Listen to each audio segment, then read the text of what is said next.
starting this episode with a quote from Wayne Henley. Mama, I'm just kidding. That's not a quote. Like, how many times have you said that quote? It's been in my head. In the 4 parts. 5 parts that we have now done this. I was in the shower today. I was like, Mama. Yeah, we saw your thirst edit video of it. I killed Dean. Okay. Oh, Wayne. Oh, God. Okay. Oh, Wayne.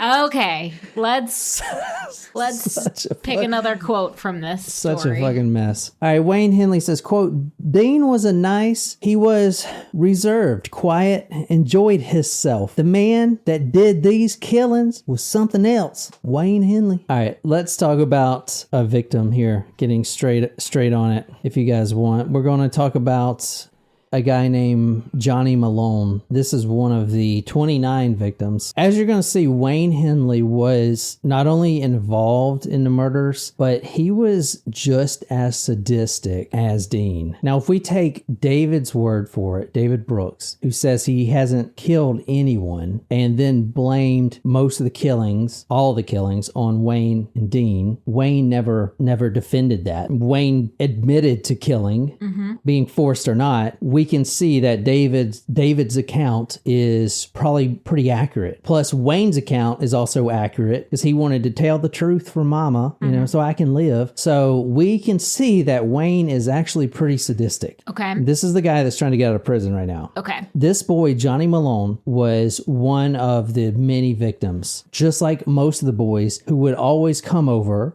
Most of the time, it would be fine. They would just come over, sniff some paint, drink, whiskey, whatever. Wayne would actually finance most of the parties because Wayne actually worked as a handyman. So he financed a lot of the parties and they would just get fucked up. That's what they did. Okay. So the kids would come over, and then if something happened, it was like a gamble almost. Now they didn't know that they could die. Right. But a lot of them did, because things got out of control like we talked about. So Johnny Malone is one of those kids. However, he tried to escape, and Wayne is the one that killed him. Okay, so this is the first one that we know that Wayne is killed, according to David. First one. David saw it. Okay. He saw this kid trying to escape once things are getting too far, and now he could potentially run out of the house. Now, this is at 2020 Lamar. So this kid, Johnny Malone, this is what happens according to David. All right. I don't know if I want to tell you what happens or let you read the exact quote, but let me just try to describe it because this is kind of intense. Okay. Johnny Malone is with another guy there named Billy Baulch, Baulch, and both of them are going to be killed this night. Okay. Johnny Malone tries to make an escape for it, and Wayne sees it, and he shoots him right in the signature spot that Wayne shoots everyone, even Dean, right in the forehead. Okay. Now, we talked about a .22 caliber. It's not really big. It's not a big bullet. You can get shot with a .22 caliber all. Yeah, but maybe not in the middle of your forehead. I know. Right. This is what makes this murder so intense. Okay. .22 caliber bullet straight in the forehead, like right between the eyes. Boom. Pineal gland blown up. He falls to the ground. And this was Wayne that shot him right in the forehead, close range. He falls to the ground, and that's the end of it, right? That's the end of it. However, a full minute goes by. A full minute, 60 seconds goes by, and little Johnny Malone gets up with his bullet in his head like nothing happened. And he said, please, Wayne, please don't kill me. This is from David. Jeez. Johnny Malone, Johnny DeLone, something like that. Yeah, it's true. Billy Baulch was already laying dead in the bed, and I was sitting talking to Johnny, trying to keep him calm because he went wild when he's seen the strangling. He knew he was fixing to go himself. Wayne snuck back and hollered, "Hey, Johnny!" And when he turned around, Wayne shot him in the face and he fell over. About a minute later, he raised up and he says, "Please, Wayne, don't." Wayne had to choke him. Jeez. Isn't that crazy? Wolfie says size matters twice in this case. Yeah. I mean, I kind of wonder if he even knew, like at that point, if he was shot. That's crazy. Because, that probably disrupted his brain, I guess. That's wild. Yeah. We know Wayne, as you're about to see, is completely okay with killing. And David is not okay, but he doesn't, he's still there. He's helping bury the bodies, yada, yada, yada. But Wayne specifically is taking part in these killings, a lot of the chokings and stuff like that. David claimed that he actually didn't kill anyone. He just helped dispose of the bodies. He also said that Wayne is more sadistic than Dean was. And the reason I'm harping on this Wayne guy is because right here, and I showed you last time, but he's trying to get out of prison. Now, this is recent. This is from 6 months ago. He's trying to get a compassionate release. And as you're going to see, we should probably not be so compassionate. Exactly. And Wayne says about his childhood, well, if you had a daddy that shot at you, you might could do some things too. He also says this, quote, I know I'm going to be sent away and I'll be about 40 when I get out. Maybe That's optimistic. Maybe they'll take me in the army. He's 66 now. So luckily, I mean, I don't know what the fuck he was thinking. He's going to get out at 40. There's 29 dead boys and you're going to get out at 40. I mean, what are you what it what I don't know. Maybe he thought that because he wasn't the killer of most of them. But I will say, if it wasn't for Wayne, because David was smarter, David wasn't going to admit to anything until his hand was sort of forced, right? But if the boys would have said, hey, let's just blame all this on Dean, and we were just forced to help, they could have possibly gotten away. I can guarantee you they would have gotten away, because no one could prove otherwise. If they knew the lawyer thing, and Wayne went in there, and he had a lawyer at first, and he didn't just chirp like a little bird, you know? Interesting. They would have definitely got away. Well, because they were both not silent, right? So Wayne was arrested first, and he wants to clear his conscience, and also he doesn't think he's going to get in prison that long. But so he does it, and then he actually is in the police station, and he looks at David and is like, "I done told him everything, David. You might want to do that too." And David's like, "What the fuck? You know, shut the fuck up." You know? Yeah. And so eventually David did confess, but he actually has two confessions. One was kind of redacted and reworded, if you will. But it's almost like it was the great prisoners, the prisoner's dilemma, but except doesn't sound like they were really forcing. Well, it was interesting because David didn't want to say anything, and Wayne was an open book. But now that he was, I mean, he knew that he chirped, so he needed to. Yeah. Tweet. David Brooks had known Dean Corll for 4 years by the time Wayne Henley came into the picture. Wayne Henley was the new boy, and right away he became almost like a tyrant to not only all these kids, but also David Brooks. David Brooks remembers one time when he went into the house and immediately he was slugged by Wayne, fist in the face. Wayne was hiding behind the door. Boom! Right in the face, knocks him out. David Brooks wakes up on the torture board and he's getting raped. I don't know if that tells you the dynamic of the three. Yeah. Not that David Brooks was innocent, because he surely wasn't. So he got life in prison, 1 life in prison. Okay. So they did put him in there for life in prison. However, he just died not too long ago. This is what Wayne said about choking someone. Man, it's horrid, he said. It ain't like on TV. Man, I choked one of them boys and he turned blue and gurgled and I just couldn't kill him. He just wouldn't die. I went in and got Dean and I saw he came out and helped. Had to do 2, 3 like that. So that's Wayne Henley. All right, at this time, the Corll Candy Company goes out of business. That's 1968. And during that time, Ruby, remember I told you about the candy apple lady? Yep. She notices that there's a lot of stress going on. The company's closing. Dean is having to get a part-time job. And not only that, she also sees Dean on several occasions, especially in the late evening, nighttime, carrying a shovel with him. Okay, now this is 1968. And what he would do is he would go into the factory, into some of the back rooms. This is before he was dealing with Wayne Henley and even David Brooks, a little bit of David Brooks, I guess, they had just met. But in 1968, Ruby kept seeing him, and other employees kept seeing him carrying a shovel with him, going into the back rooms and digging in the factory. When asked about it, because several employees are like, what are you doing? He would say that he was, quote, dumping discarded candy apples, which that they've never done that. Like, is you throw them in a dumpster. You don't bury them and then pour cement. You don't bury them and pour concrete over it. It's okay. You can say cement. You don't bury them and then shoot semen all over it. Ew. So, this is before. All right, so you're asking, all right, well, they didn't even dig. Even today, they haven't even started digging or even cared to freaking dig in the factory. What the fuck? You really think he's discarding candy apples, burying them in the factory, and then recovering it with fresh concrete? Who the fuck would do that? Dean was already killing people on his own. Like, why don't they go and fucking... No one's brought this up? Like, has no one brought this up? Not that suspicious, apparently, to them.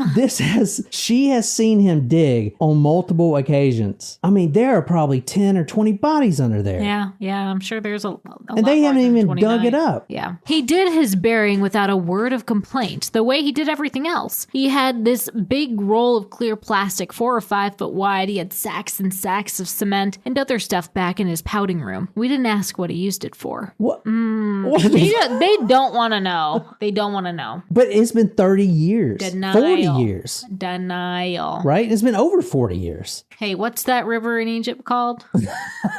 As a curiosity, just to be morbidly curious, let's go freaking dig it up. Like, what? What the fuck? In their view, some things are better left buried and swept under the rug. At least build a hotel or something over it, like some of the people do. Yes.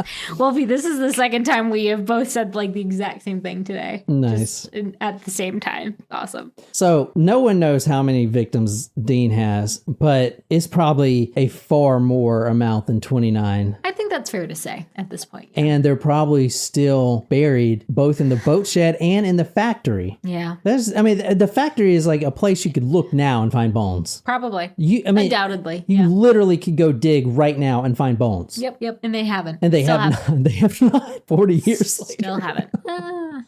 Seems like a lot of work. All right. Yeah, I mean, it's crazy. I will say that because Ruby went up to the detective and said that, said, hey, Dean was digging here in the factory. And they had sent someone out. And I have a quote in there where she says, I have to find it, but it says something like they basically did 5 little shovel digs and then quit. But it's pathetic. It's pathetic. But I will say she was talking about the detective who was there in charge of it was more concerned about her husband because her husband also worked with them. And he asked her, like it matters, if her husband, quote, was a queer. That's what they care about. And she is like, okay, what does it matter? What does that have to do with anything?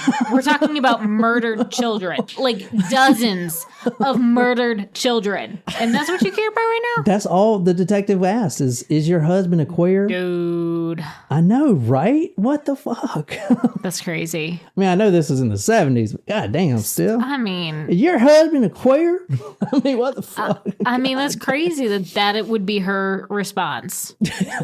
That's just crazy. Put them shovels down, boys. Her husband it is is kind of crazy that like the parents of these missing, or they were missing kids, but of the kids, who were probably killed by Dean. I'm sure you could probably figure out the accurate number by how many missing children there were in the surrounding areas in that time frame. So you can get a more accurate count of how many kids were probably killed. But I am surprised that there was not maybe there was, and we just don't hear about it, but you would think the parents in this town would be fucking outraged. So a lot of them were from broken homes, but the parents were calling on the police, and the police were doing literally nothing.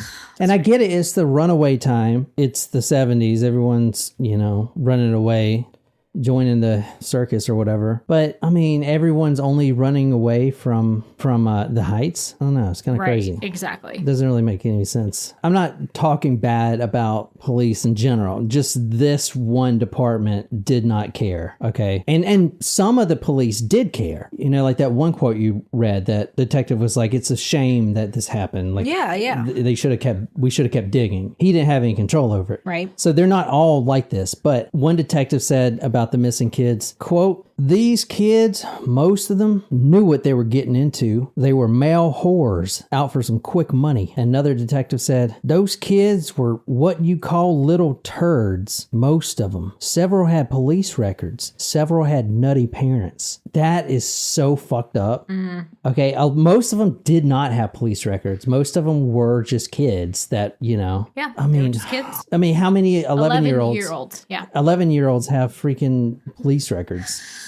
Yeah. So this is Ruby Jenkins, the candy apple lady, about the police not digging up the bodies in the factory. Quote, they couldn't have been more bored. They sent a couple of detectives and a digging machine out to the shed on 22nd to meet me, and they found about 40 reasons to tear up a few feet of dirt and then quit. There was concrete in most of the places where Dean used to dig, and a detective kept saying, lady, this is old cement. There couldn't be any bodies under here. Lady, you're just plain wrong. So I walked away. Well, who put the cement there? And then that same detective says, tell me about your husband. Is he a queer? Oh my God. Nuts, man.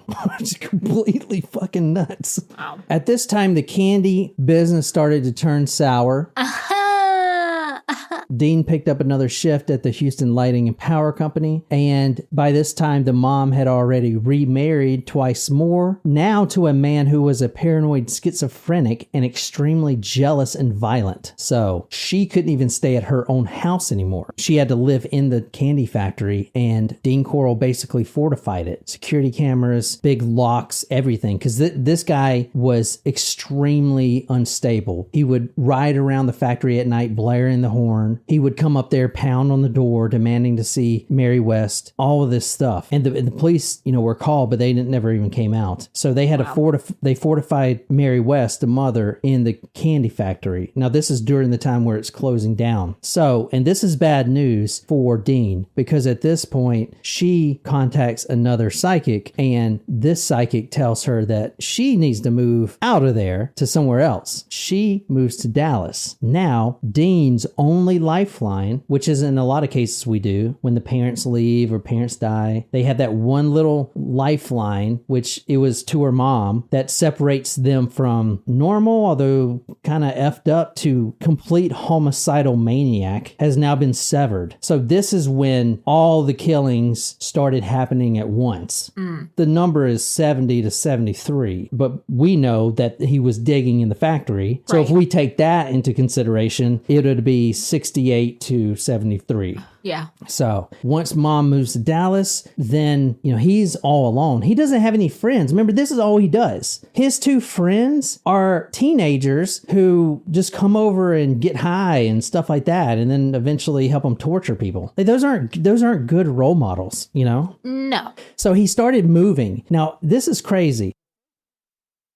The first place he moved, now this is before 2020 Lamar, where he was shot and killed, his father's place. He started moving, once the factory shut down, to different locations, different apartments. In fact, over 5 years, 25 different addresses in 5 years. That's a lot. That's lot. 5 a year. Yeah. Why do you think he wants to move that much? Well, something be stanky in his boat shed. You think they should be, looking at those places? Yep. Sure do. You think they are? Nope. Doesn't sound like. The thinking is that the reason he moved every, 2.5 months to a different apartment is because he was burying bodies there. Right. Hey, he's running out of square footage in the apartment backyard, I mean, how many is this guy killed? It's just, that's where this guy probably killed over 100 kids. Yeah, it's probably way, way, way, way more than the numbers that we were talking about. No one's even been back and looked anywhere where he lived. I hope that somebody does. I hope that maybe, now it's 40-something years later. Doesn't mean it's too late to do some excavating if they have information about where, kids may be buried. But the only person that can provide them information now is Wayne. Wayne Henley, who may say, hey, I know where some more bodies are. Some more bodies are. If you let me out of prison. Mm-hmm.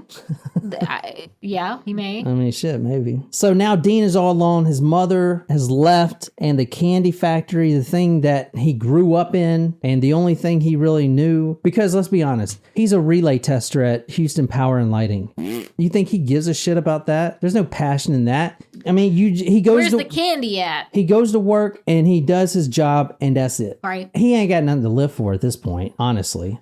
He's starting to drink more. I mean, where his, I told you about Betty Hawkins, the girl that he was kind of going to marry, but just to appease his mom. Yep. So they're in communication all these years, and she notices he's changing. He's more down. He's more depressed. He's more nihilistic. He's more drunk, He's just not that old sweet Dean. So he picks up his life first by moving across the street from the Cooley Elementary School. That's his first location. He actually rents a storage shed. Does anyone check the storage shed? Oh my gosh. This is crazy.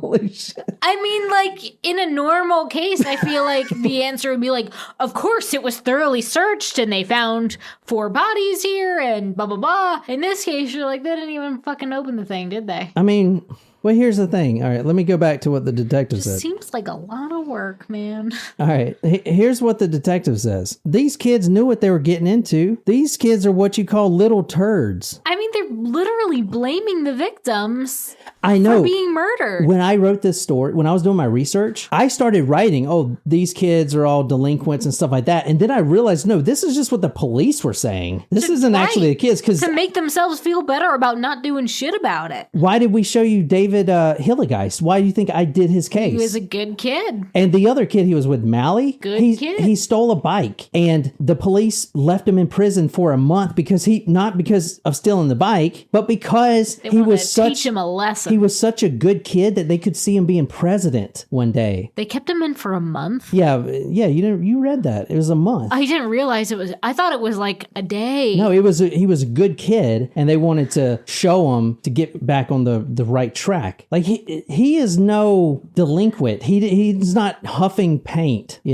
But if you research his story and you read the police reports, that's what you're going to see. You're going to see, this male whore wanted to get, his dick sucked for $20. So he went over to Dean's. Now he ended up dead. Who cares? I mean, it's just fucking crazy, right? I mean, these kids were just literally kids coaxed with candy, and to the detectives, they're all male whores and little turds. What the fuck? Wow. One detective says, quote, I got live cases to work on where the murderer's at large right now and Mike could kill again. Why should I fuck with this Corll thing? Wow. Well, you should have fucked with it before he was murdered or he was done killed. But they didn't. Like, they did have a murderer at large, and they didn't do anything about it. He moved to a storage shed. That was the first place he moved out of the 25 different addresses. He was still the candy man, even though the shop was out. But those kids a few years earlier who would come, like David Brooks, and get their pockets filled, and even like the 9-year-olds and stuff like that, were now, 13, 14, 15, and they just came to him now, not for candy, but for whatever. Now, we're talking about most of the kids were picked up, kind of brought there or whatever. But a lot of the kids did actually go to the house. You know what I'm saying? Mm-hmm. At this point, it's surmised that Dean either found a pair of handcuffs or bought them, who knows. And that's when he started messing with the handcuff trick, where, let's see if you can get out of these. They're not real handcuffs. They're Houdini cuffs, right? And they were real handcuffs. Yeah. He developed a Manson-like following, too, with some of these kids. Now most of the kids that knew Dean, like, they survived, right? Also, at this time, when he met Wayne brought a lot of kids Wayne was enrolled in a driving school, and he went up there and enrolled a lot of the kids to come to the parties, if you will. Mm-hmm. One guy on Facebook, I think recently, said something to the effect of, I was in said driving school. Oh, wow. And I was invited to said party, and something happened where, my car broke down or whatever. I couldn't get a ride, or I missed their van or whatever. So lucky kid. Yeah, no shit. I guess guy now. When Dean Corll turned 30, he got real conscious about his age because, he's 30 now. He's hanging out with teenagers. He's doing everything he can to look younger. While everyone else is growing their hair out and stuff like that, he's keeping kind of clean shaven, trying to look kiddish. He also had a sharp personality change. This came about with an illness he had. I never heard of it. Hydrocele. It's a water pocket that develops in your testicles. testicle, and it's supposed to be extremely painful. Ouch. So he's going through this too at the same time. Everything's just falling down on this guy. He loses the candy shop. His mama leaves, He turns 30. He turns 30. He has to work at this job he doesn't like. He's a failure type of thing, Murderer, So everything just Pedophile. piles up. And lately, his sadistic appetite has been increasing from what Wayne Henley would say. Okay. Dean Corll didn't make a lot of money. I told you Wayne financed a lot of the parties. Dean didn't make a lot of money. So the $200 per kid, that's the verbal contract he had between David Brooks and Wayne Henley. However, there was only one payment of that. Oh, Yeah. Dean didn't pay besides that one time. interesting. Yeah. Dean became kind of a shitty friend. Not only would he not I mean, just think about that statement. Like, he's a shitty friend. He didn't pay his trafficker for, he only paid him one time. He just got the kids for free. What I meant by Dean's a shitty friend is he wouldn't pay, okay? And things like digging graves. He would go, come on, let's go dig these graves. And he would go out there first. All right, I got most of it done. You boys finish it up. They would get out there to the grave and it would be like he did nothing. He's kind of just a shitty friend even to them. Yeah, he's like not a good human being at all.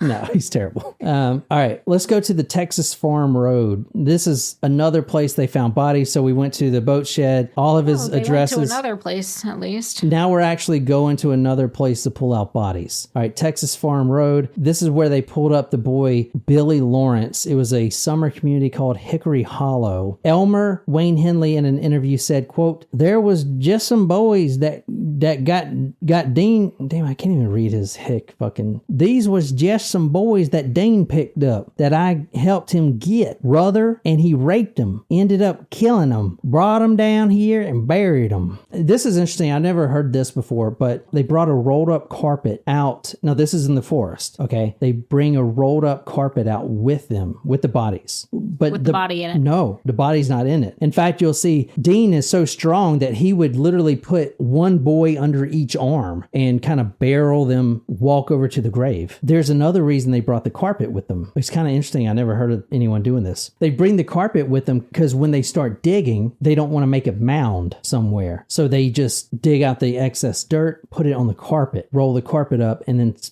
move that dirt somewhere else. Huh. Because on like the side of the road, for example, if you dig a grave, you're going to have a mound with that dirt, Yeah. So that's why they did that. I thought that was kind of interesting.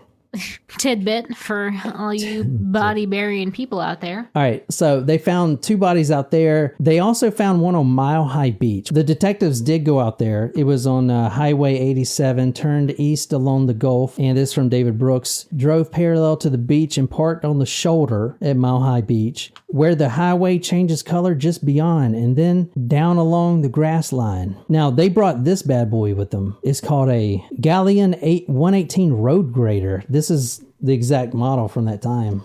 Pretty sick, eh? It's a big old machine. It's for men, so I know all you guys are females on here. So I wouldn't generalize. I'm just kidding. They were going to get serious about digging up these bodies finally, which is good. Oh, were they? No, they were not. The beach was easy, right? It's sand. They don't have to dig up concrete, It's effing sand, literally. You could dig it up with your hands. Yeah. Plus, David Brooks and Wayne Henley both showed them exactly where the bodies were. Most of them. A couple of them they tried to show, yet they forgot the exact location on the beach. So they just never went back and even asked about it. Like they know that there's some other ones there at the beach. Still, But yeah. but the fact that David Brooks couldn't find it or remember where it was the reason they didn't dig those people. So funny. I mean, they'll take any reason to not have to dig them up. So they found 2 graves when they first went out there. This is because they were shown by David Brooks. About 30 yards east of the 2 Friday graves, the blade ripped out a hank of black hair. Oof. And a leg bone. Yikes. And a digging party exhumed the jumbled remains of a boy. That fucking machine just tore that body all up. Jesus Christ. I mean, you saw the machine. Yeah. This is about Dean carrying the bodies to the beach. I kind of mentioned this, but go ahead and read it. Oh, Wayne's strong, all right, Brooke said. So was Dean. That Dean, he was powerful strong. When we'd come down here to bury a body, I'd stay in the car, and old Dean, he'd put 2 shovels under one arm and a body under the other and just walk right on down to the beach like he was carrying a fishing rod or something. Fucking nuts. So they found more bodies going further down the beach. In a few dips of the shovel, he brought a patch of plastic into view. In a grave about 2 feet deep and 3 or 4 feet wide, the party found a skeleton the size of a teenage boy's, with strands of dark wet hair adhering to the skull. The body was entirely wrapped in plastic and tied like a package. Most of the skeleton fell apart when the outside cords were cut, but the feet were almost intact, as though a sculptor had roughed them out in clay. Isn't that crazy? Now, why do you think the feet were intact? Were they in shoes? Yep, there you go. Somebody's been listening to the one I did about that. That was a good one. Dude, I went way down that. That was a great episode, actually. Dude, I fucking explained that. If someone wants to know, it's no mystery anymore. I explained it. Yeah. I even explained why the feet, because the shoes. And I even went down the road of why, the Nike shoes, because they've been pumping more air in the Nikes over the years, why they're protecting the feet. Dude, I killed that episode. You did. It was that mystery is solved thanks to me, thanks to my research. Ain't no one else fucking done that, right? Go me. I know it's kind of a crazy dumb case, but I know. still. I loved that case, actually.